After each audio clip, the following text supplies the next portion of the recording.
anti ngongole anti kudengole benyo wona bakele womo anti kudengole. Évangile de Jésus-Christ selon saint Matthieu, chapitre 4, les versets 18 à 22.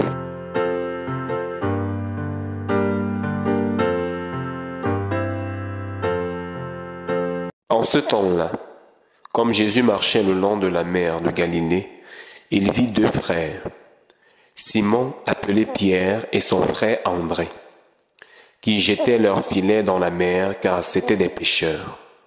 Jésus leur dit: « Venez à ma suite, et je vous ferai pêcheurs d'hommes. » Aussitôt, laissant leurs filets, ils le suivirent. De là, il avança et il vit deux autres frères, Jacques, fils de Zébédée, et son frère Jean, qui étaient dans la barque avec leur père, en train de réparer leurs filets. Il les appela. Aussitôt, laissant leur barque et leur père, ils le suivirent.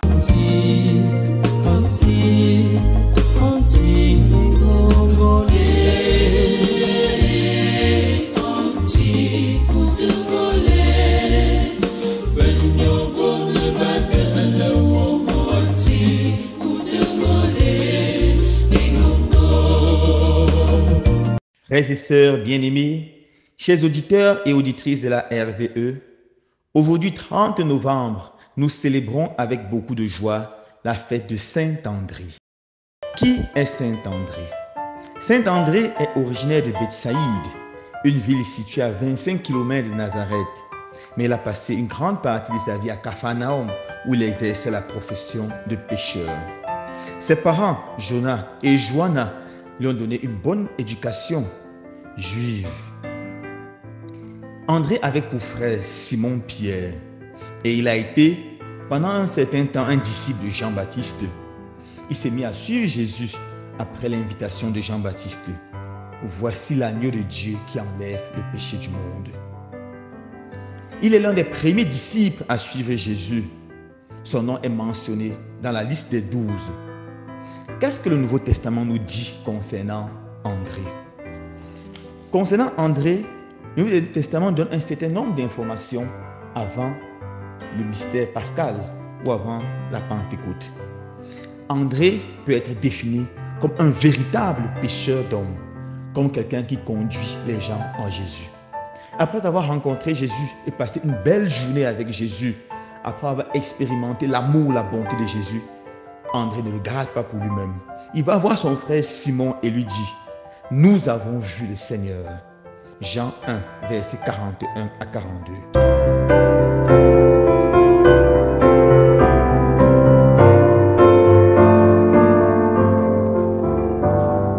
On voit encore André dans Jean 6, versets 1 à 13, lorsque Jésus a prêché dans le désert et que la foule était affamée. Jésus met Philippe à l'épreuve et lui dit: « Donnez-leur vous-même à manger. » Philippe est dépassé, il ne sait quoi faire. Il va voir André. Et c'est André qui amène ce jeune garçon qui n'a que 5 pains et 2 poissons. Une fois encore, il amène quelqu'un à Jésus. Et de ces 5 pains et 2 poissons, Jésus va nourrir une foule de plus de 5000 personnes, sans compter les femmes et les enfants. Le miracle est d'une façon ou d'une autre provoqué également par l'action d'André qui a amené ce garçon à Jésus. On voit encore le même André dans Jean 12, versets 20 à 22. Lorsque les Grecs arrivent et veulent voir Jésus, ils partent premièrement voir Philippe et posent leur problème à Philippe. Nous voulons voir Jésus. Mais Philippe ne sait pas quoi faire. Il est très embarrassé car quelque temps avant, Jésus a dit qu'il est venu pour les brebis perdues d'Israël. Philippe va voir André pour demander conseil. André ne perd pas une seconde. André prend ces gens et les amène immédiatement à Jésus. Pour André, pas de débat, pas de discussion. Jésus est là pour tous. Et la mission d'un apôtre, c'est d'amener les gens à Jésus. On voit déjà qu'avant la grande mission universelle, André avait déjà ce désir fou d'être pécheur d'hommes, de conduire les personnes à Jésus. Alors, après la mort de Jésus, que devient André?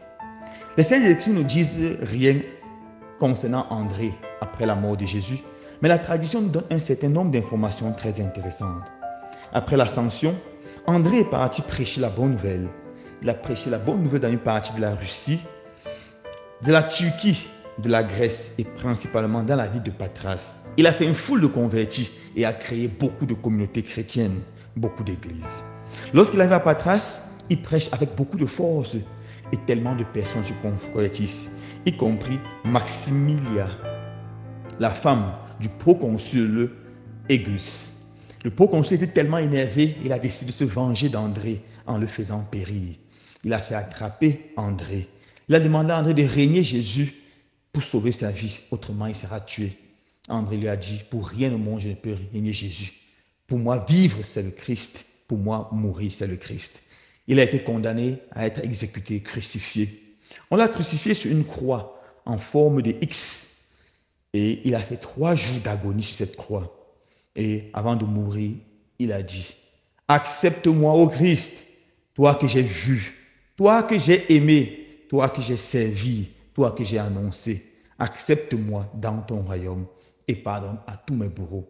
C'était en l'an 69 après Jésus. Il est mort. Après, il fut enterré par Maximilia et un certain nombre de disciples. Jusqu'aujourd'hui, il est vénéré comme le patron de l'église de Russie. Voilà la vie de cet homme.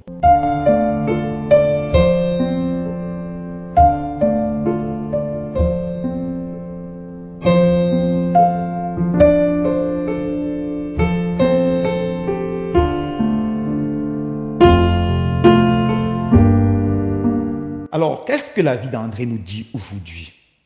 La vie d'André nous parle et nous invite à être tous des pécheurs d'hommes. Tout chrétien a le droit et le devoir d'annoncer l'évangile, nous dit le droit canonique, canon 211. Tout chrétien doit avoir cette passion en lui d'amener des gens à Jésus. Combien de fois des gens viennent nous rencontrer pour nous poser des problèmes? Combien de fois des gens viennent nous poser des situations difficiles et on reste dans les débats, des débats souvent vides. Nous devons développer cette capacité de conduire les gens à Jésus. Nous devons savoir que Jésus est la solution de tous les problèmes du monde, la solution de tous les problèmes de nos vies.